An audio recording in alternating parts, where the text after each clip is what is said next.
Sean todos muy bienvenidos a una transmisión más del Instituto Vida para Todos.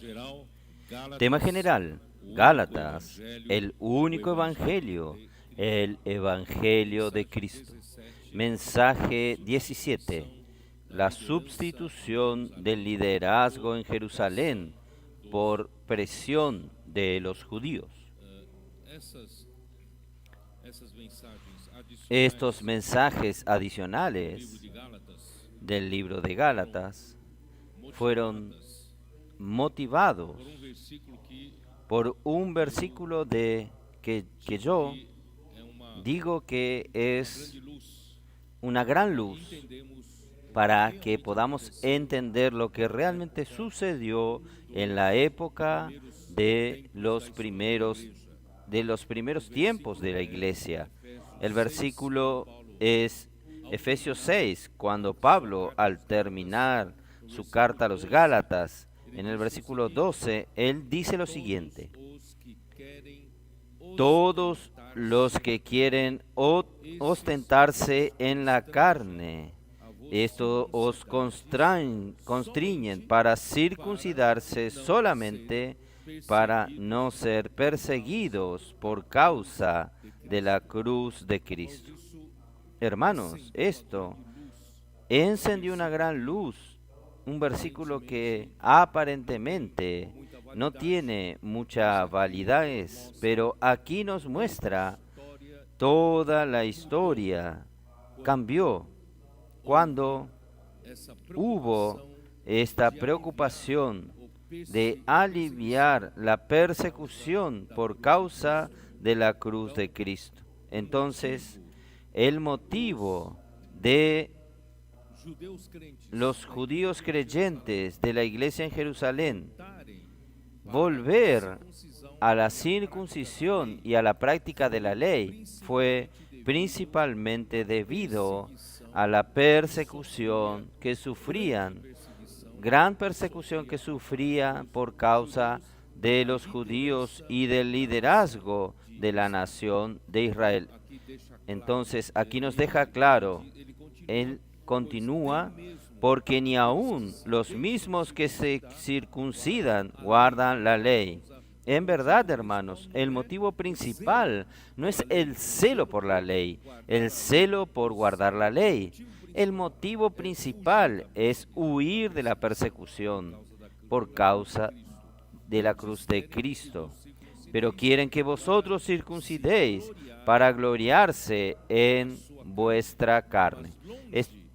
Pero lejos esté de mí gloriarme, sino en la cruz de nuestro Señor Jesucristo, por quien el mundo me es crucificado a mí y yo al mundo. Gálatas 6 del 12 al 14. Hermanos, la cruz define un cambio drástico de dos dispensaciones. Cambia la dispensación de la ley para la dispensación de la fe. Y la dispensación de la fe cuenta con el Espíritu Santo, con la acción del Espíritu Santo, cuenta con la palabra de Dios, que es Cristo. Entonces, hermanos, cambia todo totalmente. El mismo Pablo en el capítulo 5 de Gálatas, él dice en el versículo 11, y yo, hermanos, si aún predico la circuncisión, ¿por qué padezco persecución todavía? En tal caso se ha quitado el tropiezo de la cruz. Hermanos, si Pablo quisiera aliviarse de las persecuciones, de los sufrimientos en su ministerio, era solamente volver a predicar la circuncisión. Entonces, todos sus sufrimientos habrían aliviado. Él dice en 2 de Corintios, esto hablé en la live, Segunda a los Corintios, capítulo 11, él dice lo siguiente: porque los que perseguían a Pablo eran judíos creyentes, eran los propios judaizantes. Por eso él dice que, versículo 22, segunda Corintios 11, 22, son hebreos, quiere decir los que perseguían, los judaizantes, iban detrás de él causándole sufrimiento. En cuanto él trabajaba para levantar las iglesias y edificarlas, ellos iban detrás y causaban sufrimiento para Pablo. Son hebreos, yo también. Son israelitas, yo también. Son descendientes de Abraham, también yo. Son ministros de Cristo. Como si estuviera loco hablo, yo más. En trabajos, más abundante. En azotes, sin números. Hermanos, estas cárceles y azotes son venidas principalmente de parte de los judíos. En azotes sin números, en cárceles más, en peligro de muerte muchas veces. De los judíos 5 veces he recibido 40 azotes menos uno. Él recibió de los judíos. Aquí no son judaizantes, aquí son los judíos. 3 veces he sido azotado con varas y una vez apedreado. 3 veces he padecido naufragio. Una noche y un día he estado náufrago en alta mar, en caminos muchas veces, en peligros de ríos, peligros de ladrones, peligros de los de mi nación, peligros de los gentiles, peligros en las ciudades, peligros en el desierto, peligros en el mar y peligros entre falsos hermanos. En trabajos y fatigas, en hambres, desvelos, en hambre y sed, mucho ayuno, en frío y en desnudez. Quien controla el sonido, por favor, tiene un poquito de retorno, por favor, bájele un poco. Y además de otras cosas, lo que sobre mí se agolpa cada día, la preocupación por todas las iglesias. ¿Quién enferma y yo no enfermo? ¿A quién se le hace tropezar y yo no me indigno? Hermanos, el sonido no está bien. Ya, con mucho retorno, mucho eco aquí. El sonido no está bien. Tenemos que trabajar mejor en el sonido aquí. Hermanos,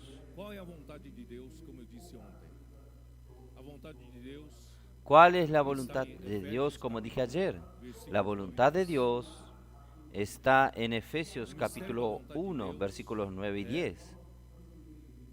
El misterio de la voluntad de Dios es encabezar a Cristo. Dios quiere encabezar a Cristo sobre todas las cosas, tanto las de los cielos como las de la tierra. Y para esto, Él necesita encabezar su iglesia, y para que suceda esto está en Efesios capítulo 1, versículos. Yo voy a leer el versículo 9 y 10. Dándonos a conocer el misterio de su voluntad, según su beneplácito, el cual se había propuesto en sí mismo de reunir todas las cosas en Cristo en la dispensación del cumplimiento de los tiempos, así las que están en los cielos como las que están en la tierra. Y para que esto suceda, necesita de la iglesia. Versículo 22. Y sometió todas las cosas bajo sus pies, y lo dio por cabeza sobre todas las cosas a la iglesia, la cual es su cuerpo, la plenitud de aquel que todo lo llena en todo. Por tanto, hermanos, aquí está muy claro que Dios tiene una voluntad. Y esta voluntad es un anhelo de su corazón y necesita ser ejecutado. Y Él va a... ¿Cuál es la voluntad de Él? Es hacer que Cristo sea la cabeza sobre todas las cosas. Y para que esto suceda, Él necesita engendrar su iglesia. Engendrar su iglesia, y la iglesia será engendrada por la vida de Dios, por medio de la muerte y resurrección de Cristo, y se tornaría su cuerpo. La iglesia, la cual es su cuerpo, para que Cristo pueda ser la cabeza sobre todas las cosas. Entonces es así que Dios quiere hacerlo. Así nosotros hablamos ayer. Dios entonces levantó a una persona en medio de una generación idólatra, donde nadie se preocupaba con la voluntad de Dios. Todos buscaban su propio interés para su propio beneficio, siendo idólatras. Todos eran idólatras, pero gracias a Dios había un hombre que era Abraham, que buscaba al Dios verdadero. Y finalmente el Dios verdadero se dio a conocer, apareciéndole a él como el Dios de la gloria. Y cuando le apareció a él, Abraham, que buscaba al Dios desesperadamente, el día que él lo halló, encontró a este Dios verdadero, como yo digo y repito. Él entonces encontró al Dios que creó los cielos y la tierra, el Dios omnipotente. Por tanto, Él entregó su vida para el Señor.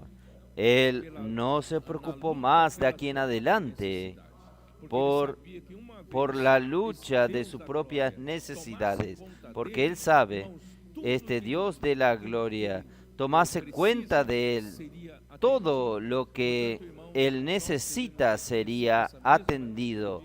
Por tanto, hermanos, nosotros debemos tener esta misma actitud. Dios lo enriqueció sin medida, pero también enriqueció a su sobrino Lot. Pero él nunca puso en su corazón la cuestión de las riquezas. Y Lot, por el contrario, colocó su corazón en la cuestión de las riquezas. El resultado fue finalmente ir a Sodoma y perdió prácticamente a toda su familia. Es una historia triste. Y Abraham nunca se preocupó con su patrimonio terrenal, su patrimonio de aquí en la tierra.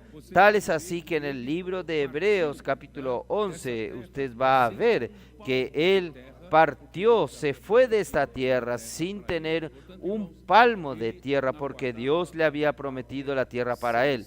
Por tanto, él aguardaba una patria celestial. Él no estaba preocupado en buscar bienes, patrimonio, tierra, aquí en la tierra. Hermanos, nosotros debemos tener todos este corazón.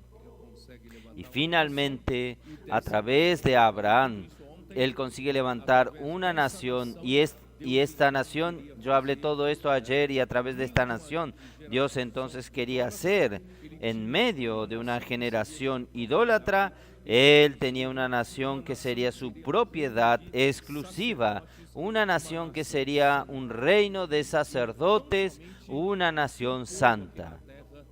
Tan solamente su pueblo aquí en la tierra tendría que oír su voz diligentemente y guardar su pacto, y el propósito de Dios sería concretado. Sin embargo, nosotros vimos en la historia de Israel, por causa de aquellos que tomaron posesión del poder en todas las épocas, rechazaron el hablar vivo de Dios, así como Dios había levantado a Moisés para dar dirección al pueblo, hacer hablar las palabras vivas de Dios. Ellos desobedecieron, ellos no querían oírlo. Así todos los demás profetas que fueron levantados, ellos los persiguieron y al final mataron a Jesús, que era el profeta que Dios envió aquí en la tierra. Entonces, hermanos, infelizmente el pueblo de Israel no cumplió su papel. Y finalmente llegó el tiempo, vino Cristo, fue perseguido, fue muerto, y la muerte de Cristo y la resurrección de Cristo marcaron un comienzo maravilloso. Hermanos, que es la generación, que es el engendrar la iglesia. Cuando la iglesia fue engendrada, Dios finalmente dice: ahora yo puedo cumplir mi propósito, mi voluntad, que hacer que Cristo sea la cabeza sobre todas las cosas. ¿Ustedes entendieron? Solo que Satanás todo el tiempo quiere anular la cruz de Cristo. Si anulase la cruz de Cristo, entonces no tendríamos la iglesia. Sin la cruz de Cristo no hay engendrar de iglesia. Sin la cruz de Cristo no hay perdón de pecados. Sin la cruz de Cristo, nuestro viejo hombre continúa vivo y no habría, hermanos, la nueva creación. Entonces, gracias a Dios, hermanos, hoy nosotros tenemos la muerte y la resurrección de Cristo, que a través de esta obra de Cristo engendró su iglesia. Entonces, los judaizantes querían anular la cruz de Cristo, estarían anulando toda la obra de Dios. Por tanto, hermanos, vamos a volver a leer el libro de Hechos de los Apóstoles para que nosotros intentemos descubrir cómo comenzó la iglesia de una manera pura y cómo la iglesia al comienzo, cuando fue engendrada, la iglesia no cargó ninguno de los vicios de la práctica de la ley.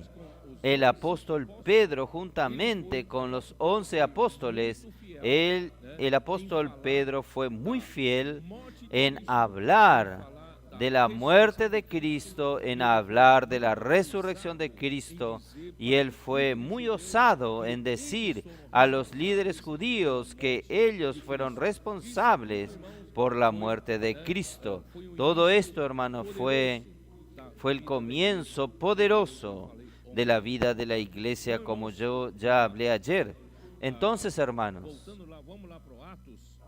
volviendo, vamos a Hechos, al libro de Hechos de los Apóstoles.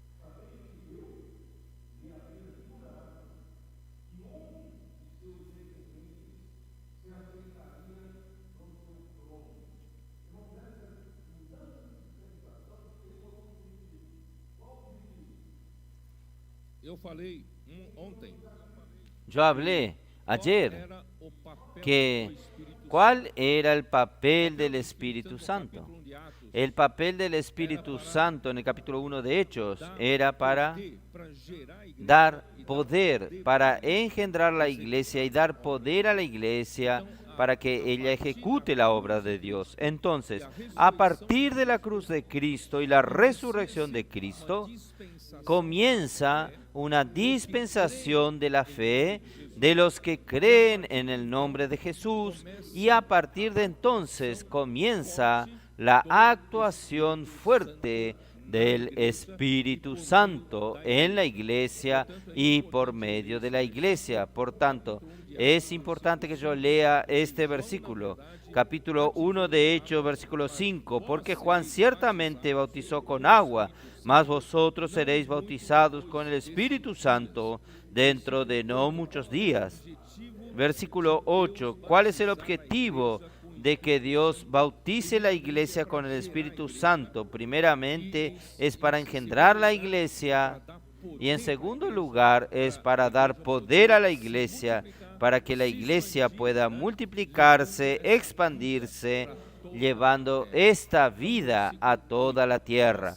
Entonces el versículo 8, pero recibiréis poder cuando haya venido sobre vosotros el Espíritu Santo, y me seréis testigos en Jerusalén, en toda Judea, en Samaria y hasta lo último de la tierra. El propósito de Dios no estaba resumido solamente en Jerusalén y no estaba resumido solamente en Judea o expandiéndose hasta Samaria. Lo que Dios tiene en mente es que la iglesia sería como Los que vivían la vida de la iglesia serían como sus testigos y se expandirían para toda la tierra. Por tanto, hermanos, la iglesia no se resume en solamente judíos que creyeron en el Señor. También tendría que incluir a todos los gentiles que creerían en el Señor a partir de aquel día. Y ahí sucedió un gran episodio que es el día de Pentecostés, donde el Espíritu Santo fue derramado y fue distribuido en forma de lengua sobre cada uno de los 120 galileos que estaban allí en Jerusalén, orando y esperando este momento. Y así, hermanos, todos los 120 perdieron su miedo, temor. Ellos fueron osados, comenzaron a predicar el Evangelio. Cada uno de ellos comenzó a predicar el Evangelio en otros idiomas, porque en Jerusalén se habían reunido muchos judíos viniendo del extranjero y eran de lenguas diferentes, idiomas diferentes. Y aquello, hermanos, fue un momento estruendoso, un momento que marcó toda Jerusalén. Esto quedó un gran hecho en Jerusalén. Tal es así que Pedro tuvo que levantarse y hablar la siguiente palabra. Yo solo voy a mencionar algunos versículos ya había mencionado para mostrarles a ustedes, hermanos. Pedro, él no trajo en ningún momento cosas de la dispensación de la ley. En ningún momento Pedro mencionó la circuncisión. En ningún momento Pedro mencionó la continuidad de la práctica de la ley de Moisés. En ningún momento. Entonces, hermanos, ¿dónde se concentraba el evangelio que Pedro predicaba? Es esto que quería mostrarles a ustedes en el capítulo 2, 22. Varones israelitas, oíd estas palabras. Jesús Nazareno, varón aprobado por Dios entre vosotros, con las maravillas, prodigios y señales que Dios hizo entre vosotros por medio de él, como vosotros mismos sabéis. Quiere decir esto, siendo a este entregado por el determinado consejo y anticipado conocimiento de Dios, prendisteis y matasteis por manos de inicuos. Quiere decir esto, ellos mismos no quisieron ensuciar sus manos de sangre, pero ellos pusieron al imperio romano para matarlo. Ellos apelaron a Pilatos para sentenciarlo a muerte, y por las manos de los soldados romanos es que él fue muerto, por las manos de los inicuos, y los judíos mismos no quisieron ensuciar sus manos, el cual Dios levantó sueltos los dolores de la muerte, por cuanto era imposible que fuese retenido por ella. Hermanos, es la muerte y la resurrección de Cristo era el tema principal de la predicación de Pedro, porque a partir de la muerte y resurrección de Cristo, hermanos, todo cambia.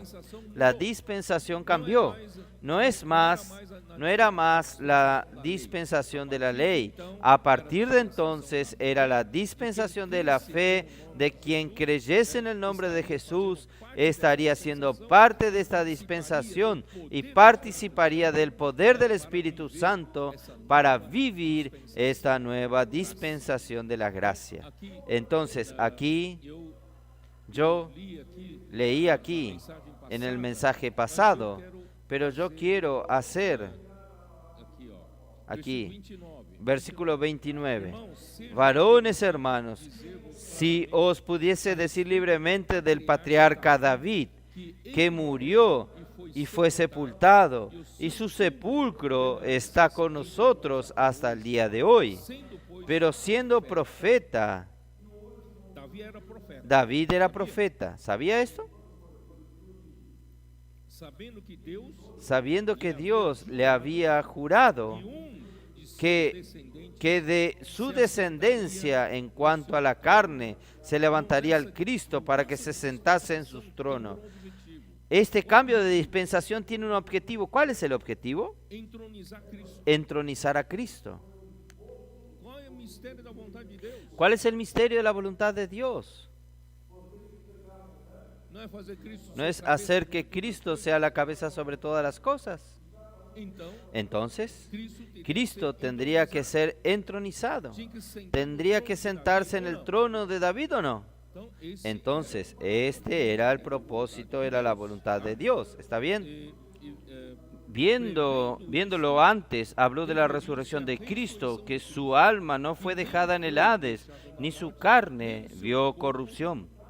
Entonces, para que Cristo pueda ser entronizado como rey, Él necesitaba morir y necesitaba resucitar. Y Dios lo resucitó. A este Jesús resucitó Dios, de lo cual todos nosotros somos testigos. Así que exaltado por la diestra de Dios y habiendo recibido del Padre la promesa del Espíritu Santo, ha derramado esto que vosotros veis y oís. El día de Pentecostés era una situación extraordinaria. Ustedes están viendo esto. El Espíritu Santo entonces fue derramado para que sucediese que Cristo sea entronizado. Entonces el objetivo de todo esto es que Cristo sea el Rey, Cristo sea la cabeza en la iglesia. Por eso aquí dice, en el versículo 34, porque David no subió a los cielos, pero él mismo dice, dijo el Señor a mi Señor, siéntate a mi diestra, hasta que ponga a tus enemigos por estrado de tus pies. Sepa pues ciertísimamente toda la casa de Israel, que a este Jesús, a quien vosotros crucificasteis, Dios le ha hecho Señor y Cristo. Hermanos, qué cambio de dispensación. Es otra dispensación, es otro comienzo. Entonces, ahora, hermanos, está la esperanza de que Dios alcance su objetivo de entronizar a Cristo, de hacer de Cristo la cabeza sobre todas las cosas. Pero ¿quién tendría el poder de hacer esta obra? Solamente por el Espíritu Santo. ¿Y cómo el Espíritu Santo operaría? Ahora surgió un elemento más, surgió la iglesia. No estaba la iglesia, pero ahora surgió la iglesia. Entonces, ¿cómo el Espíritu Santo opera ahora? Con la iglesia, por medio de la palabra. ¿Está bien? Entonces, hermanos, por eso yo dije ayer, yo voy a repetir aquí, versículo 42 de Hechos 2, y perseveraban en la doctrina de los apóstoles, en la comunión unos con otros, en el partimiento del pan y en las oraciones. Yo quiero repetir, hermanos, cuando el Espíritu Santo es derramado, cuando el Espíritu Santo opera, Dios concede, Dios otorga su Espíritu Santo, sucede, vienen en un gran suceso el día de Pentecostés. Todos los 120 quedaron llenos del Espíritu Santo. Cada uno de ellos era un poder en persona, personificado. Hablaban en otros idiomas. Ellos no sabían inglés, hablaban inglés. Ellos no sabían francés, hablaban en francés. Este es el poder del Espíritu. Él puede hacer lo que Él quiere. ¿Es así o no? Y todos quedaron perplejos, todos quedaron asustados. ¿Qué sucedió? Hermanos, este es el poder del Espíritu por medio de la iglesia. ¿Está bien? Solo que, hermanos, la iglesia no vive de estos grandes sucesos todos los días. Vive. Antiguamente nosotros falábamos a los jóvenes, conferencia de jóvenes. Los jóvenes, claro que no todos, pero hay un gran número de jóvenes que viven solo de episodios de la conferencia de jóvenes. En una conferencia de jóvenes, ellos se levantan allá arriba, llenos de encargo, llenos de la palabra, llenos de espíritu. Ahí el día lunes, ellos ya comienzan el descenso. Y el descenso va hasta la otra conferencia. Y cuando llega a la otra conferencia, tiene que resucitar a los muertos. Todos estaban muertos ya. Ahí necesita de otro episodio para levantarlos con poder nuevamente. Hermanos, nosotros no podemos vivir la vida de la iglesia de episodio en episodio, de evento en evento. Nosotros necesitamos mantener constancia, la constancia. Gracias a Dios, hermanos.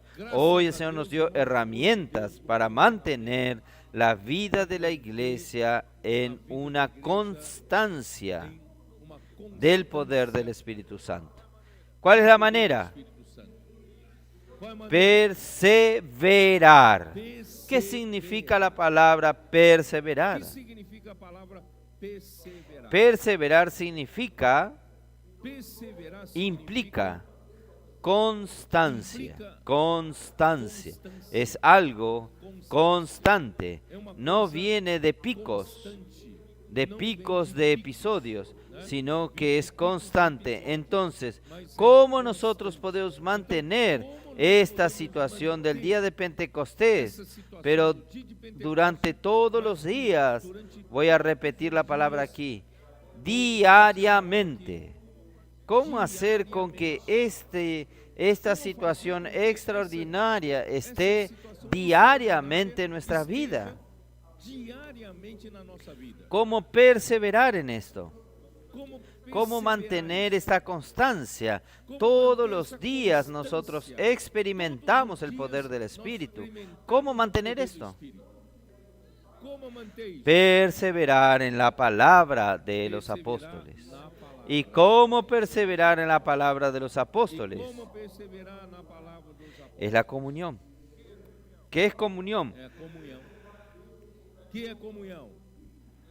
Es nosotros rumiar, nosotros sumergirnos por la inmersión en la palabra hablada por los apóstoles. Y hoy, hermanos, el Señor nos dio herramientas. ¿Cuándo fue? En 2022, ¿es eso? ¿Cuándo fue? 2022.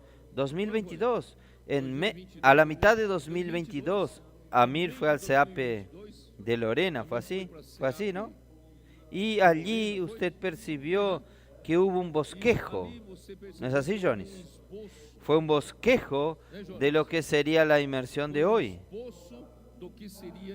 Ustedes tomaban, los hermanos hacían un ejercicio, tomaban el mensaje y cada uno intentaba traducir el sentimiento del mensaje a través de unas figuras. Así era el comienzo.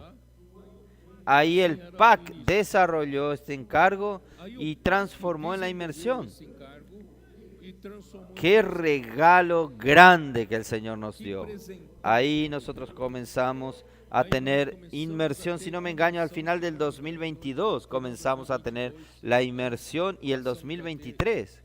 Y comenzó a tener un equipo trabajando para suplirnos del folleto de la inmersión. Y la inmersión nos ayudó muchísimo, nos mantuvo. A partir de entonces comenzó a haber la posibilidad de que nosotros perseveremos en la palabra de los apóstoles por medio de la comunión, por medio de la inmersión. Y de la inmersión vinieron los primeros gritos de guerra. El Señor siempre nos da una experiencia y después nos muestra que ya hay una comprobación en las Escrituras, hay una prueba en las Escrituras. El Señor nos mostró la inmersión y después nos mostró en Deuteronomio 6 que Dios ya quería que el pueblo de Israel practicase la inmersión, practicase el inculcar la palabra en sus corazones. ¿Es verdad o no? Por repeticiones seguidas. Esto es inmersión, ¿es verdad? Y el grito de guerra. Los primeros gritos de guerra fueron un poco hasta infantiles, pero esto sirvió para levantar nuestro ánimo, para quien lucha en las calles, que no es un colportor, no siente la presión de las calles, no sabe de la preciosidad de un grito de guerra, pero quienes enfrentan las dificultades en las calles saben cómo es necesario el grito de guerra. Anima, encoraja. Entonces, en el PAC comenzaron a inventar un grito de guerra. algo así. Oh papá o mamá, ¿qué estoy haciendo aquí? Mi mochila está vacía. Cosas de este tipo. Ay, ay, papá. Pero, hermanos, hoy, gracias a Dios, el Señor nos hizo perfeccionar tanto el grito de guerra, que los gritos de guerra están llenos de contenido de la palabra hablada de esa semana. Y nos ayuda a hacer mejor inmersión aún. Tenemos el folleto de la inmersión que nos ayuda a inculcar la palabra en el corazón. Y nosotros, el Señor nos dio los adolescentes para energizarnos con un amor reverente a la palabra. Cambió todo. Entonces, hermanos, esto da la posibilidad, hermanos, para que cada uno de nosotros vivamos esta vida del Espíritu en alta. ¿Usted practica la inmersión? ¿Usted realmente disfruta de todo el potencial que la inmersión puede darte a través del grito de guerra? Usted hace como los adolescentes. Ellos hacen anotaciones, apuntes. Ellos están aquí con sus cuadernos en sus manos. Yo no sé lo que ellos están anotando, pero algo están anotando ellos. Toman sus cuadernos, anotan, y muchos después aún oyen el mensaje, hacen transcripciones, y muchos aún duermen oyendo el mensaje. Amir no toma más remedio para dormir. Hoy Amir se coloca un auricular, comienza a hablar el mensaje y ya se duerme. Entonces, literalmente duerme con Dios. 20 minutos puedo oír. Literalmente duerme con Dios y despierta con Dios. Asustado, despierta con Dios. Vamos entonces, hermano, no piense que usted está sobre esta práctica. Si usted no practica esto, usted no mantiene su vida en el Espíritu, en una constancia. Vamos a mantenernos en constancia, permitiendo que a través de la palabra el Espíritu Santo opere en su vida todos los días. Esto es perseverar. Ahí el resto comienza a suceder. Yo no tengo tiempo de describir de nuevo Hechos capítulo 2, versículo 42.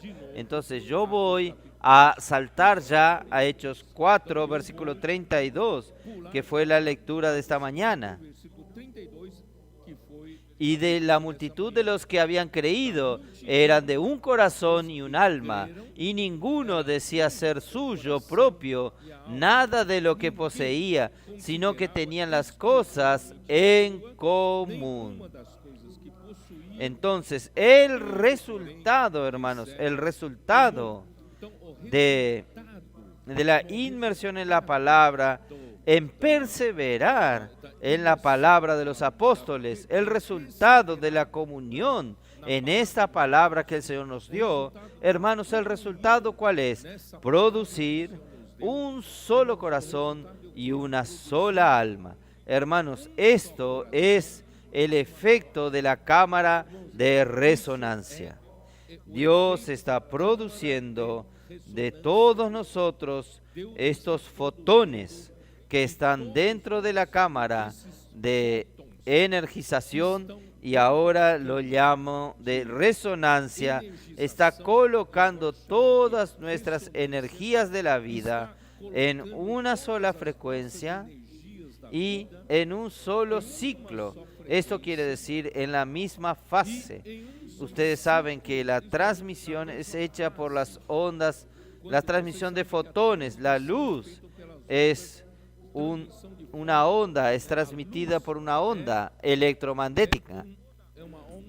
Y toda onda tiene un ciclo, tiene su subida y el descenso, subida y descenso. Un ciclo completo es una subida y un descenso. Y todos necesitamos estar en el mismo largo de onda para poder tener coherencia. Si nosotros estamos en un largo de onda diferente, no hay cómo haber coherencia. ¿Qué es coherencia? Coherencia es todos estar en la misma fase. Entonces, es importante. ¿Y quién es quien nos da la misma frecuencia? Es la palabra, porque la fuente de la palabra es una sola. La fuente no es de muchos maestros, la fuente es Dios. ¿No es así? Todo lo que Jesús hacía, Él dice en Hechos 17, que sus discípulos entendieron que todo lo que Jesús hacía procedía del Padre, nada procedía de Él. Entonces, hermanos, si la fuente es una sola, que es Dios, entonces solo puede producir el mismo largo de onda, solo puede producir una misma frecuencia. Entonces, todos nosotros estamos en la misma frecuencia y cada largo de onda significa un color. ¿Sabían eso? El color rojo tiene un largo de onda, el color verde tiene, el azul tiene otro largo de onda. Entonces, ¿cuál es nuestro color? Nuestro color es el color de Dios. Es el color de Dios porque la fuente es Dios. La fuente de la palabra es Dios. Entonces nosotros estamos siendo reproducidos. La palabra de Dios está reproduciendo en nosotros la misma frecuencia de Dios. Y esta misma frecuencia aún no resuelve el problema. Nosotros podemos tener todos la misma frecuencia, pero no estar en fase. Si no estamos en fase, en cuanto mi onda sube y su onda está descendiendo, entonces su onda va a anular mi onda. ¿Ustedes entienden? Entonces, Dios tiene que colocar a todos en el mismo ciclo. Por esto, hermanos, esta cámara de resonancia. Entonces, por nosotros mantener esta constancia en la palabra, en la comunión de la palabra, Dios está manteniéndonos estamos teniendo la misma frecuencia, el mismo ciclo, estamos intensificándonos y tenemos ahora la misma dirección, el mismo enfoque. Nosotros no tenemos direcciones diferentes, nosotros conseguimos alcanzar un punto minúsculo y dar de lleno en la mosca, porque estamos todos direccionados en el mismo punto, en el mismo enfoque. Hermanos, la unidad es extremadamente importante de la iglesia para Dios poder realizar su obra. Por eso, hermanos, y la multitud de los que habían creído era de un corazón y un alma, y ninguno decía ser suyo propio nada de lo que poseía, sino que tenían todas las cosas en común. Y con gran poder los apóstoles daban testimonio de la resurrección del Señor Jesús, y abundante gracia era sobre todos ellos.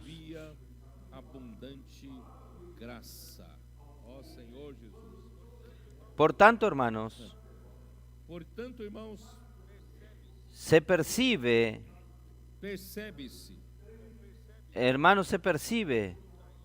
que el judaísmo era una vuelta de página.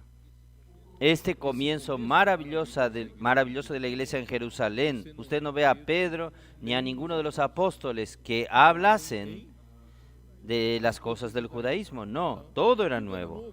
Ellos comenzaron a predicar sobre la muerte de Cristo, la resurrección de Cristo, y el Espíritu Santo tenía libertad para actuar, para hacer, y las cosas avanzaban. Ellos tenían unidad, unanimidad, y ellos estaban desprendidos con relación a las cosas materiales. Ellos ofrendaban, entregaban todo a los pies de los apóstoles.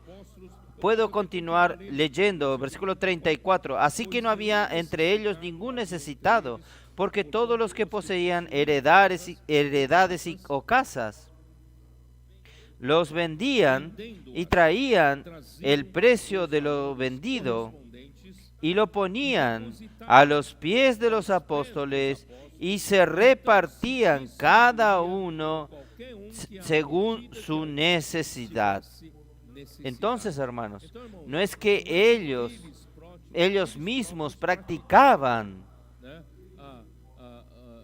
practicaban buenas acciones según su propia voluntad. No, ellos vendían sus propiedades, entregaban y depositaban a los pies de los apóstoles. Quiere decir, está entregado para los apóstoles, para la obra del Señor. Hermanos, hoy a la mañana me gustó mucho la actitud del hermano Amir. Él se levantó aquí para pedir disculpas porque él vio que los hermanos que prepararon las bolsas prepararon un folleto para que usted haga votos de los socios del Evangelio. Y no hablaron nada de los inversores del reino. Entonces los hermanos que ayudan a Amir aquí, el enfoque estaba en la región, en la preocupación que está faltando en la región. Estamos suplir esto, aquello, esta preocupación. Pero Amir tiene un corazón correcto. Él dice, el principio de Dios aquí es vender todo y depositar a los pies de los apóstoles. No es preocuparse primeramente cada uno por su propia región. Dios va a suplir. Ciertamente, entregando a los pies de los apóstoles para la obra general que ello suceda, y el Señor, la obra regional hace parte de la obra general. Si quien está delante de la obra no consigue ver, entonces él no debería estar en la delantera. Entonces, esté descansado de que el Señor sabe todas las cosas, pero desde que su corazón esté correcto. Nuestro corazón, hermanos, no es cada uno egoístamente pensando en sí mismo, en su propia región, en su propia iglesia. Hermanos, vamos a pensar en el avance de la obra. Vamos a pensar, si no hay avance de la obra en general, en vano nosotros luchamos en nuestra ciudad, en vano nosotros luchamos en nuestra región. No es así. Todo esto es para que el Señor pueda hacer que el evangelio del reino alcance toda la tierra. Yo estoy aquí luchando en el Cono Sur, ¿para qué? Para que el evangelio del reino alcance toda la tierra. Entonces, el avance en Corea, yo hago parte. El avance de la obra en Japón, yo hago parte. Yo me preocupo con cómo mandar misioneros para allá. Yo me preocupo con el centro de obra en Europa. Yo me preocupo con el centro de obra en los Estados Unidos. Yo me preocupo con el centro de obra en África. Yo me preocupo con la obra sucediendo en África, mandando misioneros. Hermanos, es esto. Nuestro corazón tiene que ser grande, del tamaño de Dios. Y el resto Dios cuida. ¿O no lo cuida? Este testimonio de esta hermana simple de Orlandia, cómo nos tocó a todos. Es tan simple, es tener un corazón correcto, un corazón desesperado en también querer participar. Hermanos, miren, haciendo empleada doméstica, como trabajando como Uber, luchar para participar en una cuota de inversores del reino, y el corazón de ella es participar de 3 cuotas. Hermanos, ¿qué cosa? Esto es algo para emocionarse, y nosotros tenemos tal vez más condiciones, no tenemos este corazón. Entonces, que el Señor pueda realmente, a través de la cámara de resonancia, hermanos, también nosotros poder aplicar este poder sobre nosotros, el poder del Espíritu Santo. ¿Está bien? Entonces, gracias al Señor, las cosas están cambiando hoy a la mañana, viendo toda esta alegría de los hermanos. Mauricio me comentó así: nosotros nos quedamos realmente boquiabiertos con relación a todo lo que sucedió en Hechos de los Apóstoles. Ellos eran de la multitud de los que creían, era uno el corazón y el alma, y cosas extraordinarias Dios hacía por medio de ellos. Hermanos, ahí Mauricio me comentó, pero lo que está sucediendo hoy es una dimensión mayor aún. Este hecho descrito en Hechos de los Apóstoles está sucediendo entre nosotros, hermanos. ¿Usted no está maravillado? Y en una escala mucho más grande. Esto está sucediendo en todas partes de la tierra. No es solo en Cono Sur, no es solo en alguna región de Brasil, alguna región de América del Sur. Hermanos, esto está sucediendo en todos los lugares. En cuanto nosotros estamos aquí, nosotros acompañamos lo que está sucediendo en Corea, en Japón, lo que está sucediendo en África del Sur. África del Sur tuvo una reunión, ¿no es así, Rodrigo? Llegó ahora a la mañana un número muy grande de personas yendo en la iglesia en Johannesburgo. Pero qué cosa, hermanos, está sucediendo en cuanto nosotros estábamos transmitiendo ayer la live. El CEPEP de Luanda, en Angola, estaban participando.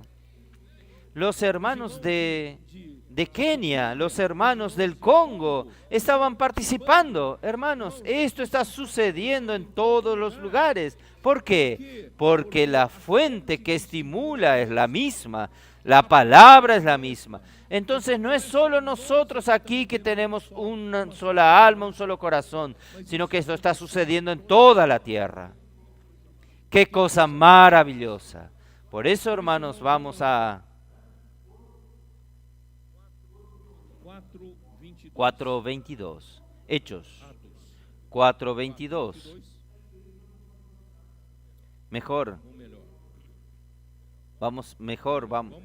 Vamos a comentar un poco sobre la sanidad de un cojo. Capítulo 3 de Hechos.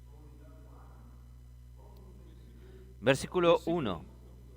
Pedro y Juan subían juntos al templo a la hora novena, la de la oración, y era traído un hombre cojo de nacimiento, a quien ponían cada día a la puerta del templo, que se llamaba La Hermosa, para que pidiese limosna de los que entraban en el templo.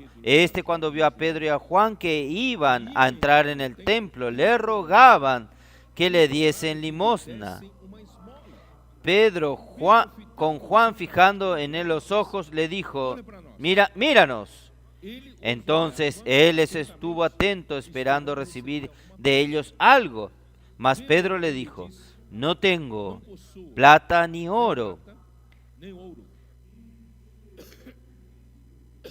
pero lo que tengo te doy. ¿Qué yo tengo aquí?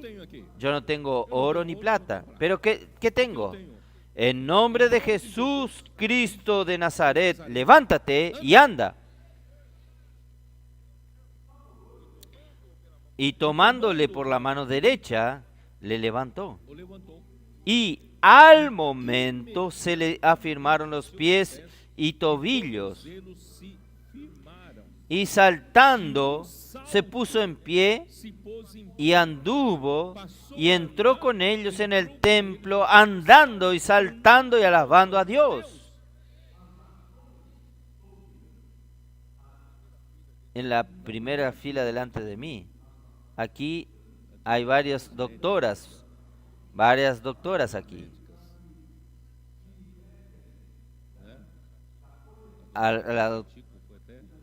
Casa Chico fue titular en la USP, la Universidad de San Pablo, una cátedra. No me va a dejar ella equivocarme en mi comentario. ¿Cómo puede un hombre que ya nació cojo, nació paralítico, no tienen músculo allí, no hay sus nervios, no hay...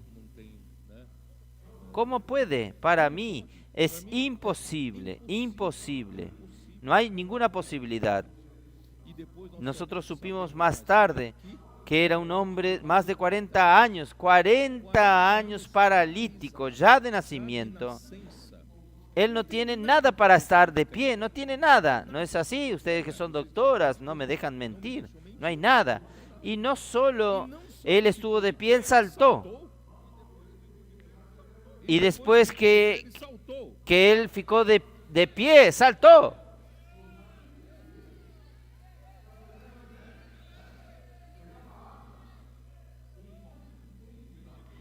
Versículo 9 y 10. Y todo el pueblo le vio y a alabar a Dios, y le reconocían que era el que se sentaba a pedir limosna a la puerta del templo, La Hermosa, y se llenaron de asombro y espanto por lo que le había sucedido. y teniendo asido a Pedro y a Juan el cojo que había sido sanado, todo el pueblo atónico concurrió a ellos al pórtico que se llamaba Salomón.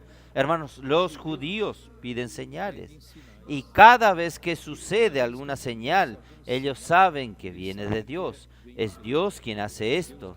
Entonces los judíos se apegaron a Pedro y Juan y corrieron junto a él, todos atónitos.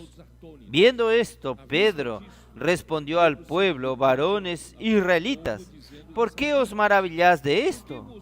¿O por qué ponéis los ojos en nosotros, como si por nuestro poder o piedad hubiésemos hecho andar a éste?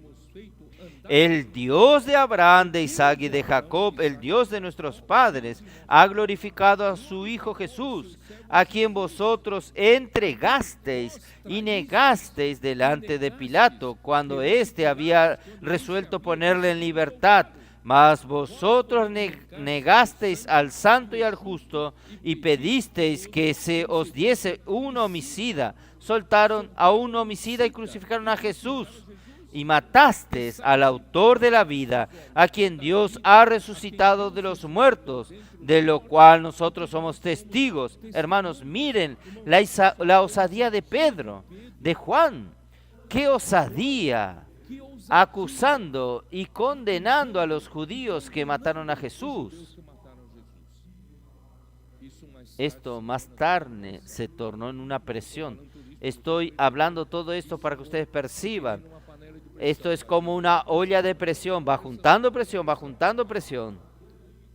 Ahí el versículo 16. Y por la fe en su nombre, a este que vosotros veis y conocéis, le ha confirmado su nombre. La fe que es por él ha dado a esta completa sanidad en presencia de todos vosotros. Mas ahora, hermanos, sé que por ignorancia lo habéis hecho, como también vuestros gobernantes, pero Dios ha cumplido así lo que había antes anunciado por boca de sus profetas, que su Cristo había de padecer. Aunque ustedes hayan sido responsables por la muerte de Cristo, pero Dios ya había predestinado la muerte, el sufrimiento y la muerte de Cristo. Así que arrepentíos. Ahora cabe a ustedes el arrepentimiento. No es más en la era de la ley. Ahora, hermanos, en la era de la gracia. Para suceder, para usted participar de la dispensación de la fe de la era de la gracia, el primer punto es arrepentirse. Arrepentíos, por tanto, arrepentíos y convertíos para que sean borrados vuestros pecados, para que vengan de la presencia del Señor tiempo de refrigerio, y Él envía a Jesucristo, que os fue antemano anunciado, a quien de cierto es necesario que el cielo reciba hasta el tiempo de la restauración de todas las cosas, de que habló Dios por boca de los santos profetas que han sido desde el tiempo antiguo. Porque Moisés dijo a los padres: el Señor vuestro Dios os levantará profeta de entre vuestros hermanos, como a mí. A él oiréis en todas las cosas que os hable. ¿Dónde está esto en el Antiguo Testamento? Ustedes no están rumiando los mensajes. ¿Dónde está? Los cooperadores tienen que saber. Deuteronomio 18.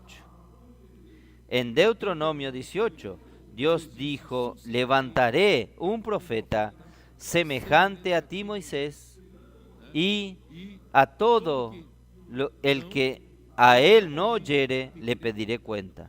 Entonces, esto está en Deuteronomio 18. Y toda alma que no oiga a aquel profeta será desarraigado del pueblo.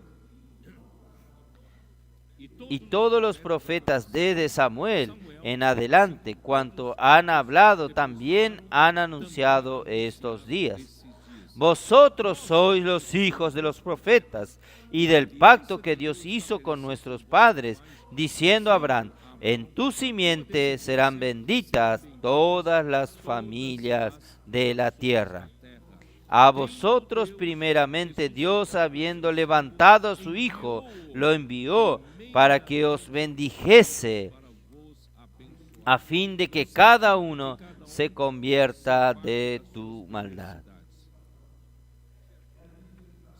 Usted encontró algo interesante que resaltó en sus ojos en estos dos versículos que he leído. En Abraham y en su descendencia, que es su descendiente Cristo, Dios prometió que bendeciría a todas las familias de la tierra. ¿No es así? Gálatas 3:14, ¿cómo nos dice? Ustedes no saben, entonces vamos a leerlo. Para que la bendición de Abraham alcanzase a los gentiles en Cristo Jesús, a fin de que por la fe recibiésemos la promesa del Espíritu.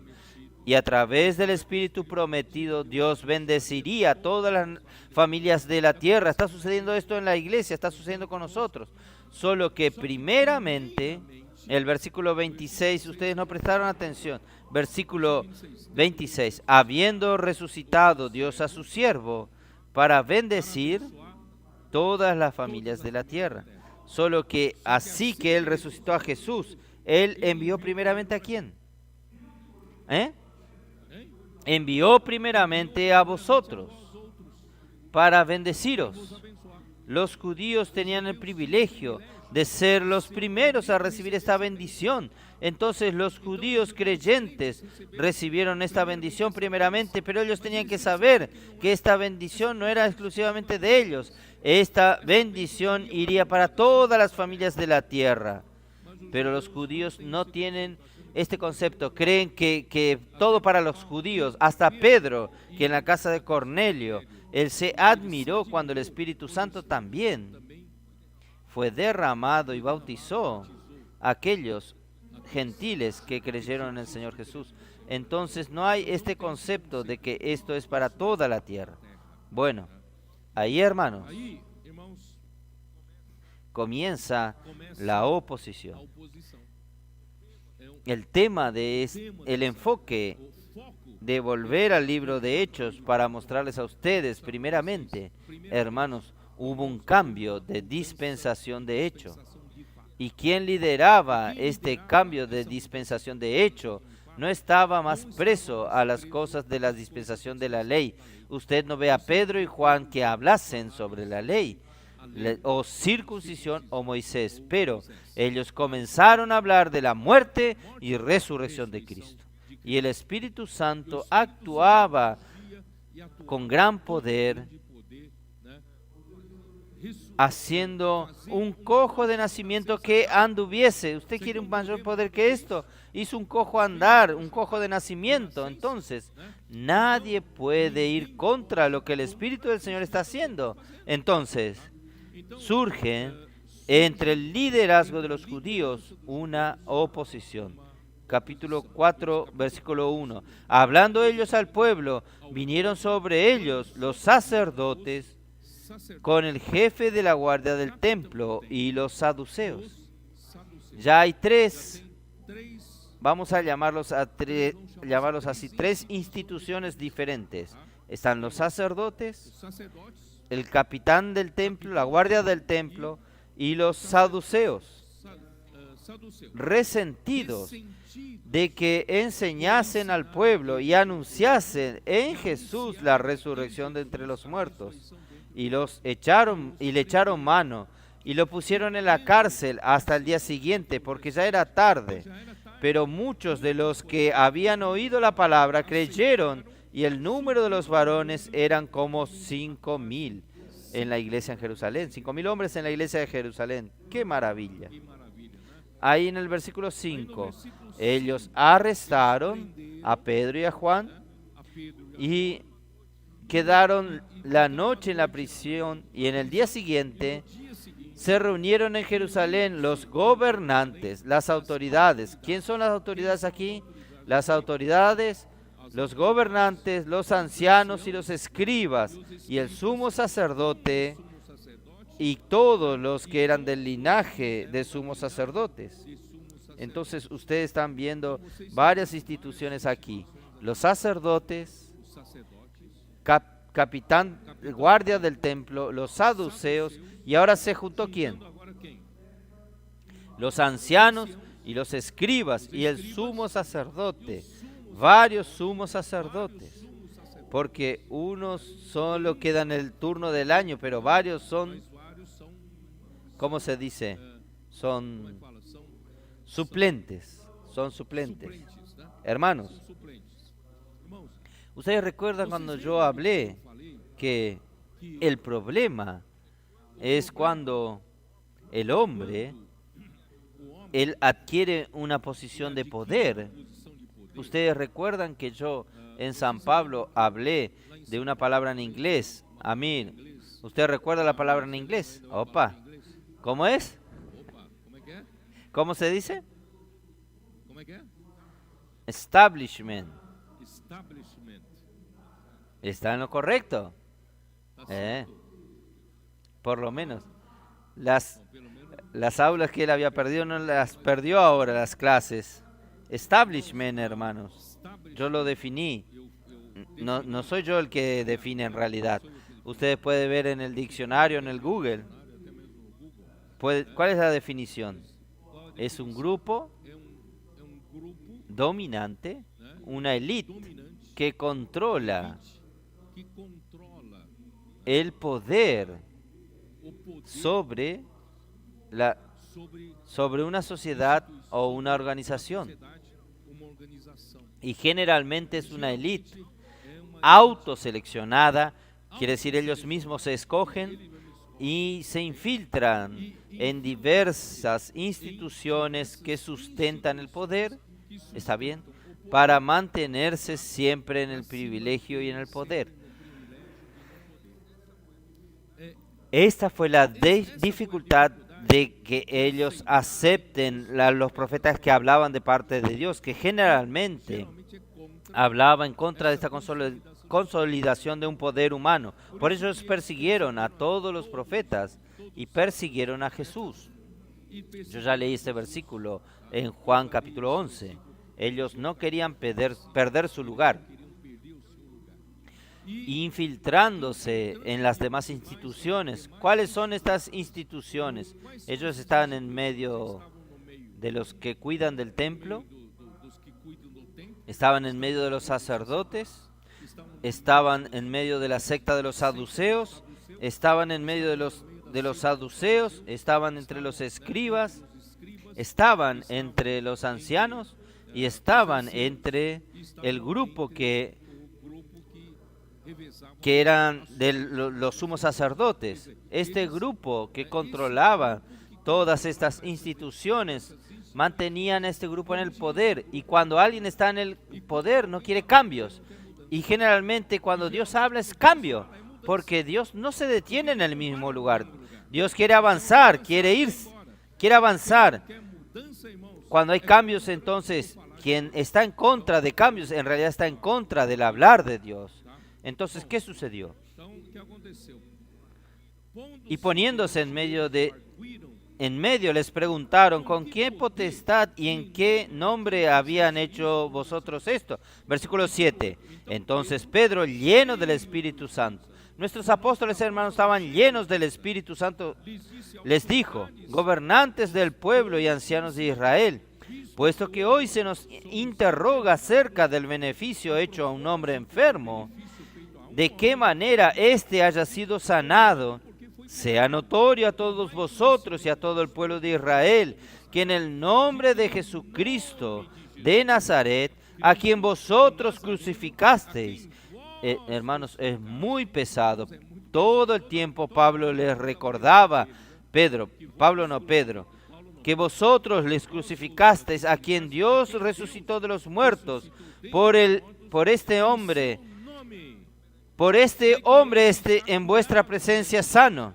Hermanos, el nombre del Señor Jesús tiene poder. ¿Y dónde está el poder del nombre del Señor Jesús, hermanos? En la muerte y resurrección de de Jesús. Si usted anula la muerte y resurrección de Cristo, usted no tiene esto. En el nombre de este Jesús que ellos crucificaron, Dios lo resucitó, es que tiene el poder de sanar.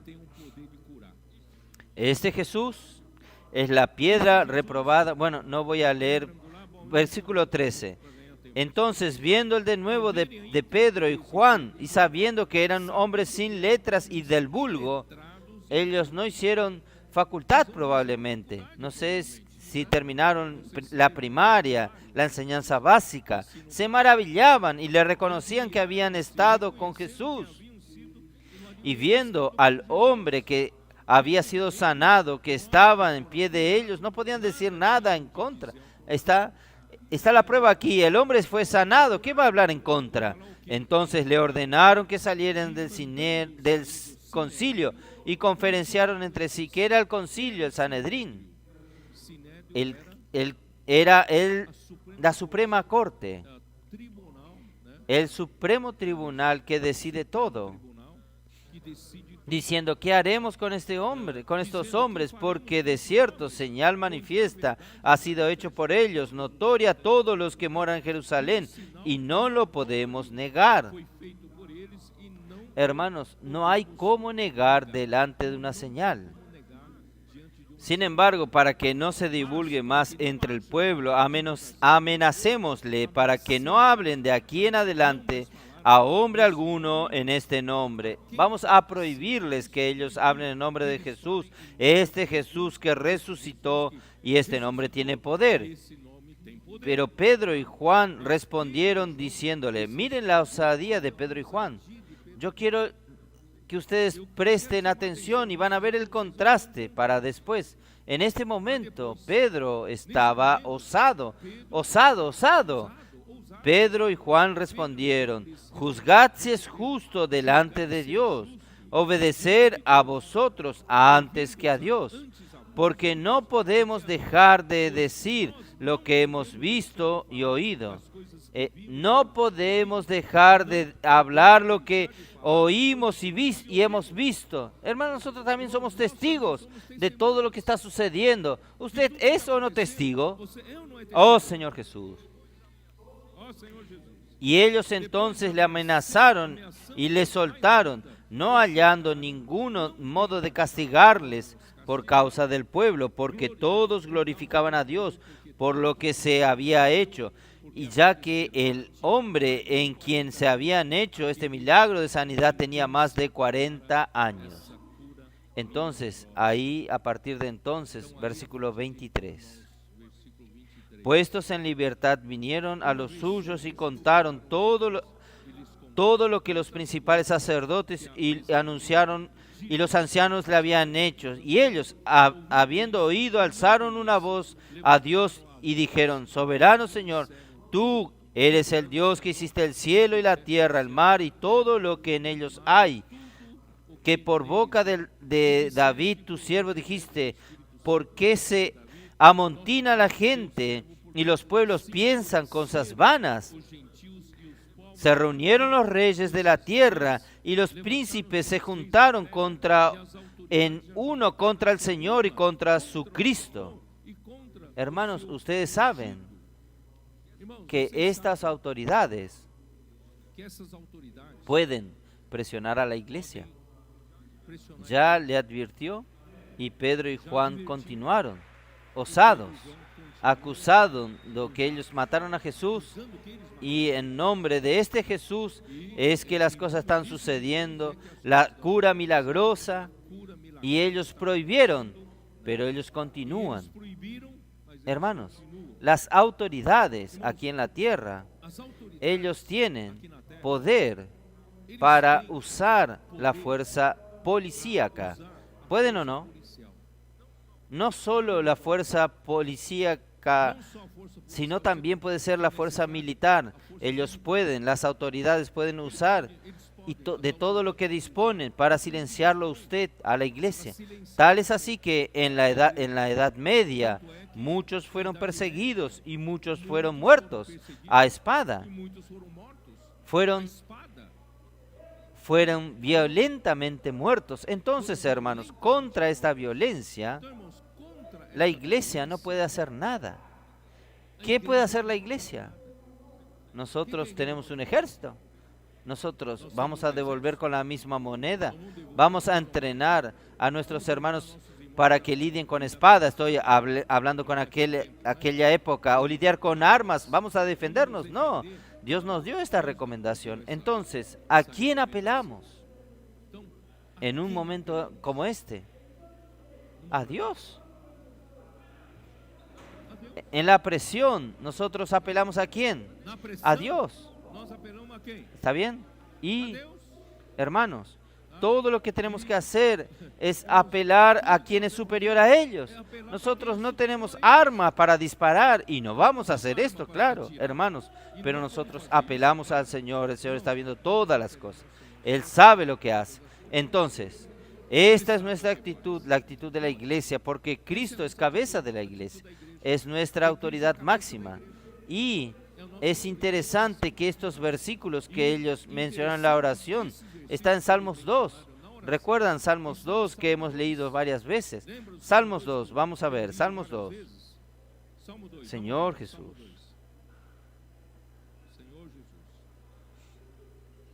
Salmos 2 se refiere a qué? Versículo 1. ¿Por qué se amotinan las gentes y los pueblos piensan cosas vanas? Se levantarán los reyes de la tierra y príncipes consultarán unidos contra Jehová y contra su ungido diciendo, rompamos sus ligaduras y echemos de nosotros sus cuerdas. Quiere decir, las naciones bajo el enemigo instigando a las naciones, a los príncipes, al liderazgo de las naciones, ¿para qué? Para que se liberten de la conexión con Dios y también con Cristo.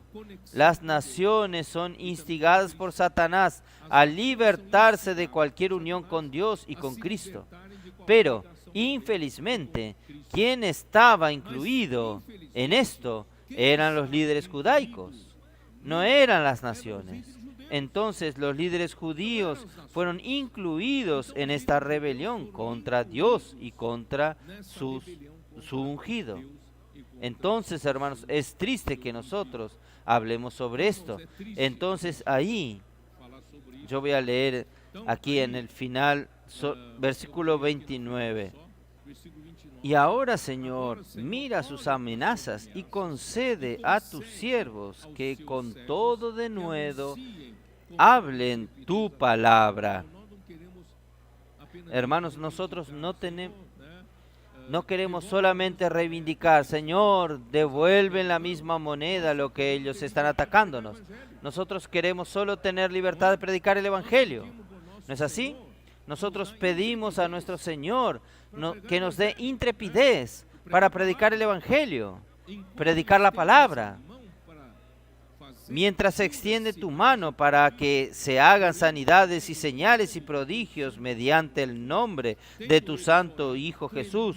Cuando hubieron orado, el lugar en que estaban congregados tembló y todos fueron llenos del Espíritu Santo y hablaban con denuedo la palabra de Dios.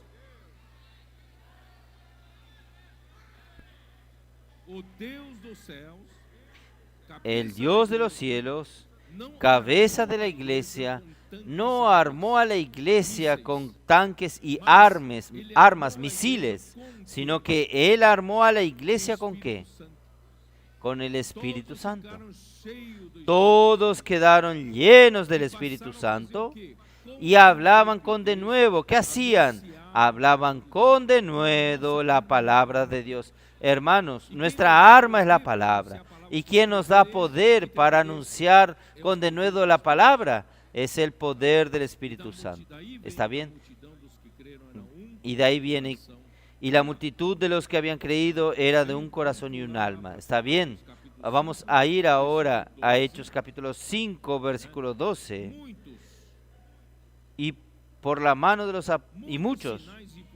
muchos señales y prodigios eran hechos entre el pueblo por la mano de los apóstoles y estaban todos unánimes en el pórtico de Salomón.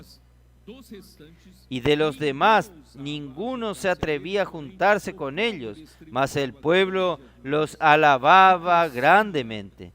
Y los que creían en el Señor aumentaban más, gran número así de hombres como de mujeres. Hermanos, esto es la respuesta de Dios a la oración de la iglesia. Hermanos, no es Dios vindicar mi sufrimiento, sino que es Dios armarme con más poder del Espíritu para yo predicar el Evangelio, llevar esta palabra adelante.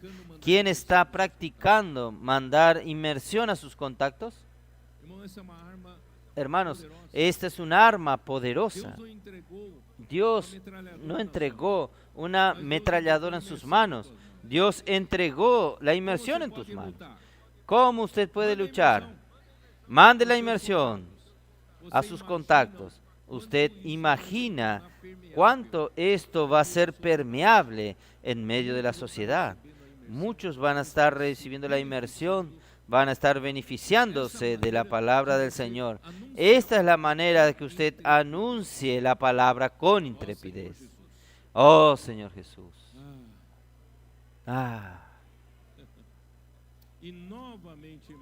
Y nuevamente, hermanos, fueron presos.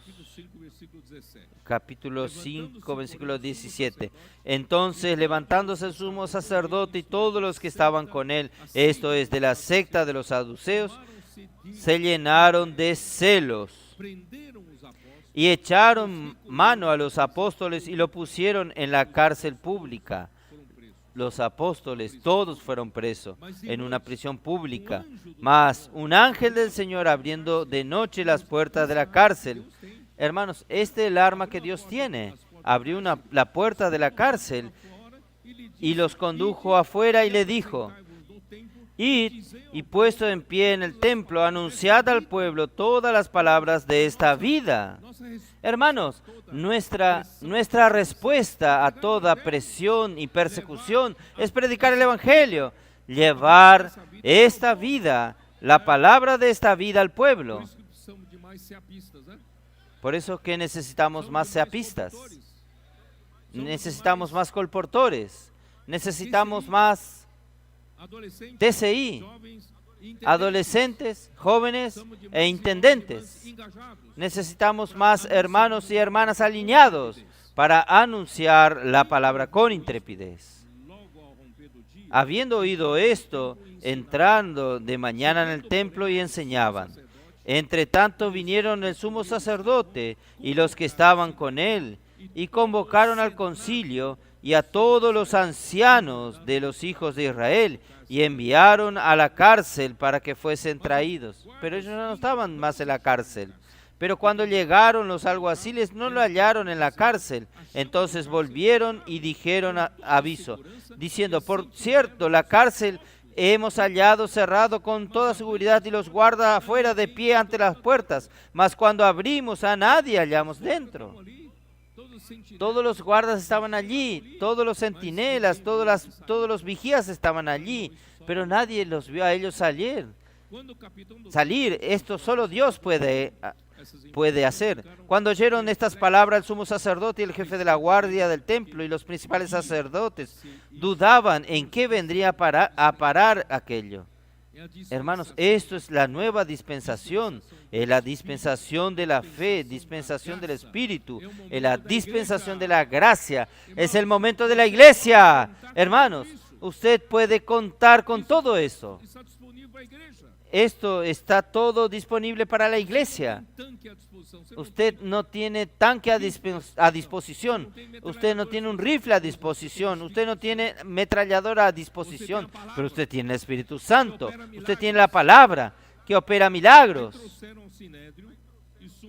Ahí trajeron al Sanedrín, los principales, y el sumo sacerdote le preguntó, versículo 18, y diciendo: no os mandamos estrictamente que no enseñaseis en este nombre, y ahora habéis llenado a Jerusalén de vuestra doctrina y queréis echar sobre nosotros la sangre de este hombre.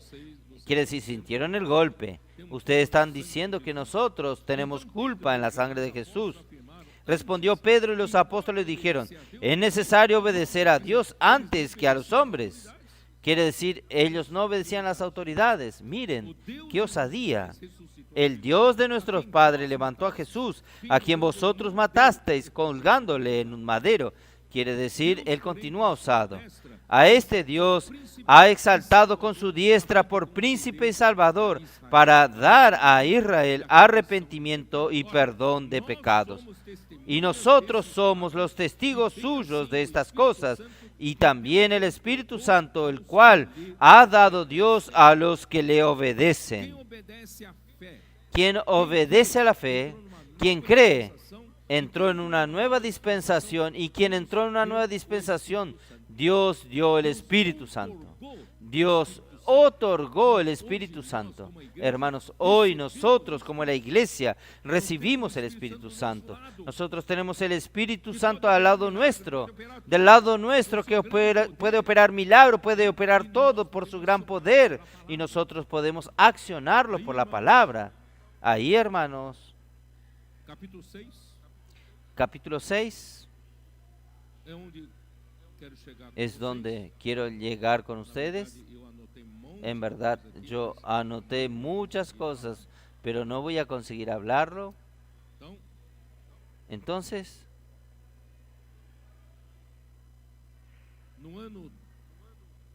en el año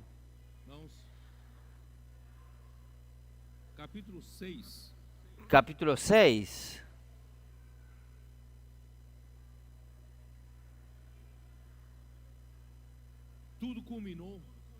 todo culminó en la historia de Esteban.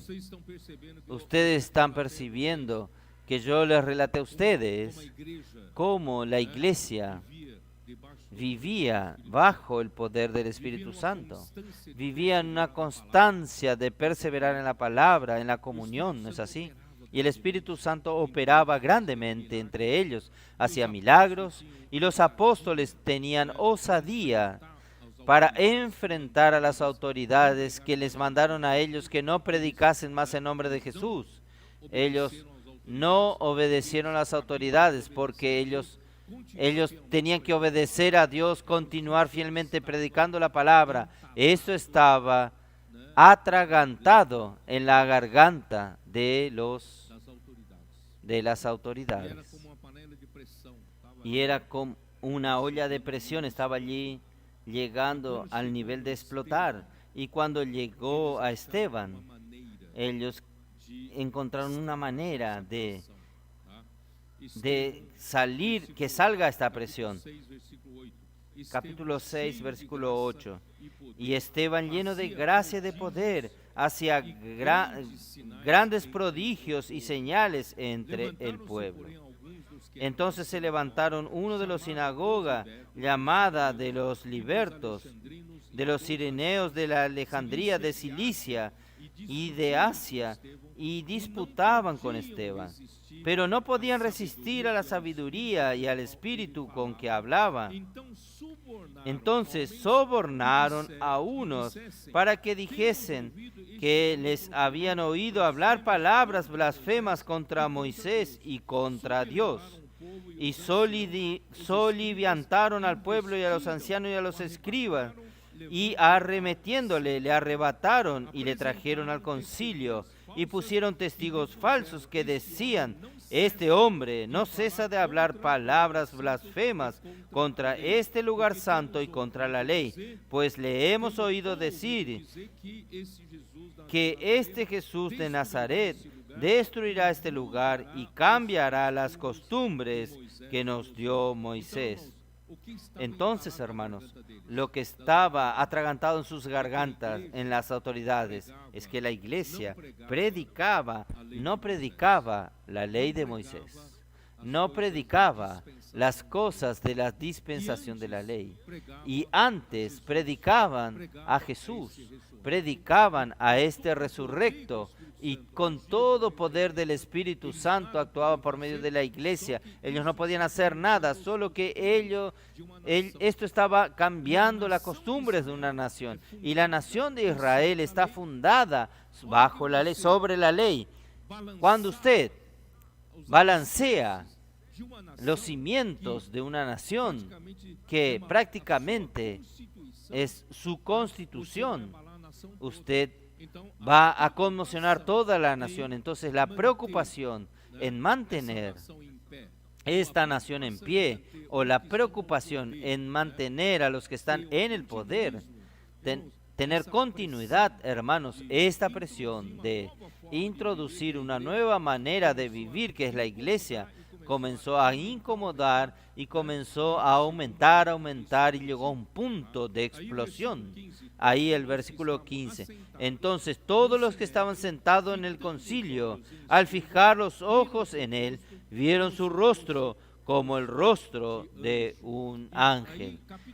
Ahí el capítulo 7 es todo el discurso de Esteban. Quien no leyó aún, yo le pido a usted que lea con mucha atención, mucho cariño. Ustedes van a percibir mucha luz en este capítulo. No tengo tiempo de hablar de esto, pero hermanos, él no comienza con Moisés, él comienza con Abraham, mostrando que a Abraham, lo que Dios, la incumbencia que Dios tenía al llamar a Abraham era superior a la de Moisés. Entonces Abraham, él fue justificado porque él creyó en Dios, y Dios dio toda la promesa por él ser el padre de la fe. Y Moisés vino para conducir al pueblo y dar la ley al pueblo solamente en una dispensación hasta que viniese el descendiente prometido a Abraham.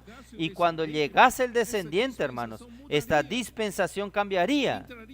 Entraría en una nueva dispensación, porque Dios no tiene la intención solamente de perpetuar el judaísmo. Dios quiere introducir una nueva dispensación para poder hacer su voluntad, que es encabezar a Cristo sobre todas las cosas.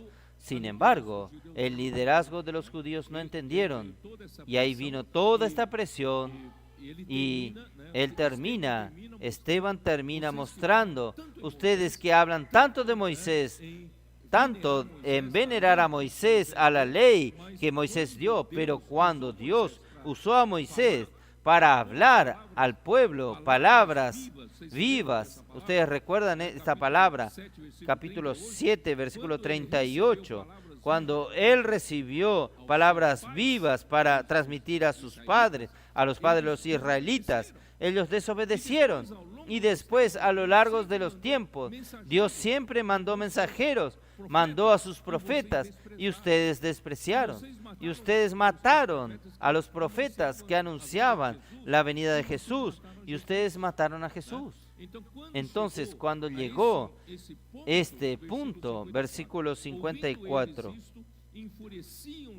oyendo esto, se enfurecieron sus corazones y crujían los dientes contra él. Hermanos, ¿esto qué significa?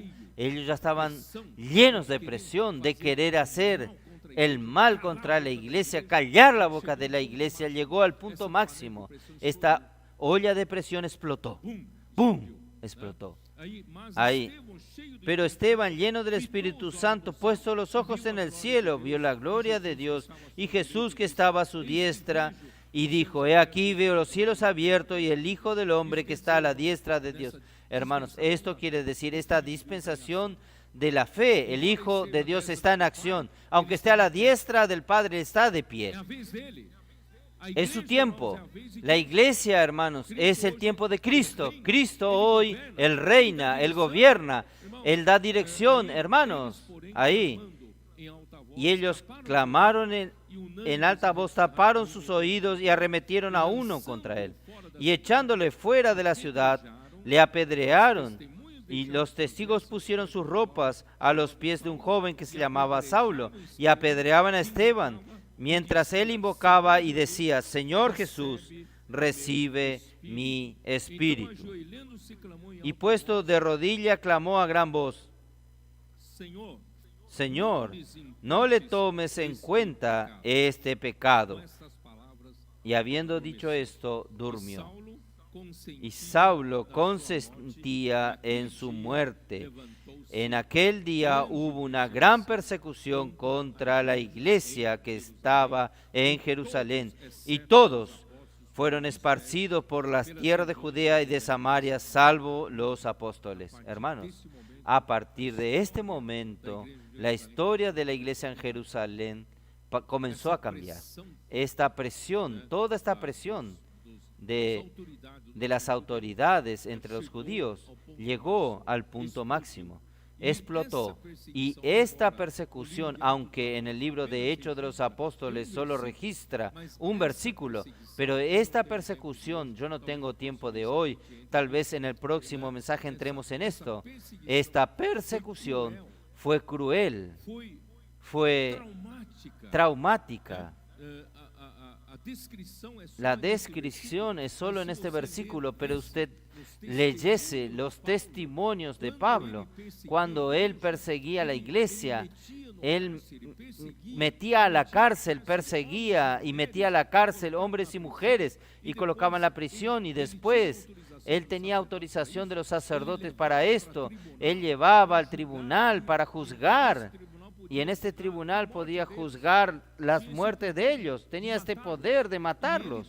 Y él daba su voto de que debería matarlos. Entonces, hermanos, esto sucedió probablemente en toda Jerusalén, Judea y hasta Samaria. Ellos perseguían. ¿Por qué yo puedo decir esto? Ciertamente, hermanos, ellos recorrieron todas aquellas regiones para perseguir a los cristianos. ¿Por qué? Porque cuando Pablo se convirtió, él estaba yendo a perseguir ¿a quién? ¿Y en dónde? ¿Y a dónde?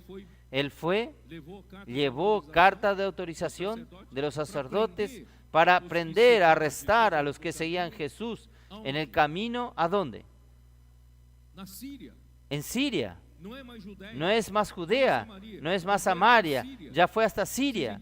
Ustedes entienden, entonces la persecución no solo se limitó a Jerusalén, a Judea, ellos estaban yendo a Siria, ellos ya estaban saliendo. Entonces, hermanos, a partir de ese momento, la presión se torna cada vez mayor. Y los discípulos que fueron dispersos estaban todos asustados, aunque algunos salían para predicar el evangelio, pero muchos estaban asustados. Y yo voy a terminar con lo siguiente. Ahí comienzan a surgir, en toda esta presión surgen dentro de la iglesia en Jerusalén un partido que era pro aliviar un poco la persecución. ¿Y cómo se alivia la presión de la oposición, de la persecución? ¿Cómo se alivia? Yo acabé de leer Gálatas 6. Ahora ustedes van a entender Gálatas 6:12. Todos los que quieren agradar en la carne, estos obligan a que os circuncidéis. ¿Solamente para qué? Solamente para no padecer persecución a causa de la cruz de Cristo. ¿Ustedes entienden? O es la cruz o la persecución. ¿Qué escoge usted? ¿No? Quien no quiere ser perseguido, vuelva a predicar la circuncisión. Entonces, ahí surgió entre los que creyeron en Jerusalén, los judíos que creyeron en Jerusalén, un partido de que vamos a volver a predicar la circuncisión y así se alivia nuestra persecución, nuestro sufrimiento. Pedro, en su liderazgo, usted está siendo muy radical. Usted que es quien provocó todo ese sufrimiento para la iglesia. Por eso, hermanos, hubo un cambio. Era esto. Yo quería que ustedes percibiesen que la historia de la iglesia en Jerusalén no es exactamente aquello que nosotros entendíamos. Y ahora estamos entendiendo mejor lo que realmente sucedió. Entonces, vamos a continuar en el próximo mensaje. Amén. Jesús es el Señor. Olá, eu sou Walter Jorge. Hoje vim aqui participar aqui numa reunião no PCAP, estar com os meus irmãos, irmãs. É uma alegria estar aqui com eles, estarmos aqui na bênção do Senhor, estarmos a partilhar a palavra do Senhor, nos enchermos da sua palavra para nos purificar o nosso coração, para que o nosso coração fique cheio de paz, de amor, de humildade, para que nós possamos levar a palavra do Senhor aos nossos irmãos distantes, que tanto precisam da palavra do Senhor. E aqui recebemos as graças do Senhor, recebemos muita palavra do Senhor, partilhamos, oramos, cantamos com alegria, na paz do amor, e que o Espírito Santo cada vez mais nos ilumine os nossos corações, as nossas almas, para que nós possamos seguir o caminho com retidão e com justiça. E venham, meus irmãos, venham ter connosco, partilhar a palavra do Senhor, orar connosco, divulgar a palavra do Senhor. Venham connosco, venham, meus irmãos. Que a paz de nosso Senhor Jesus Cristo esteja convosco. Amém.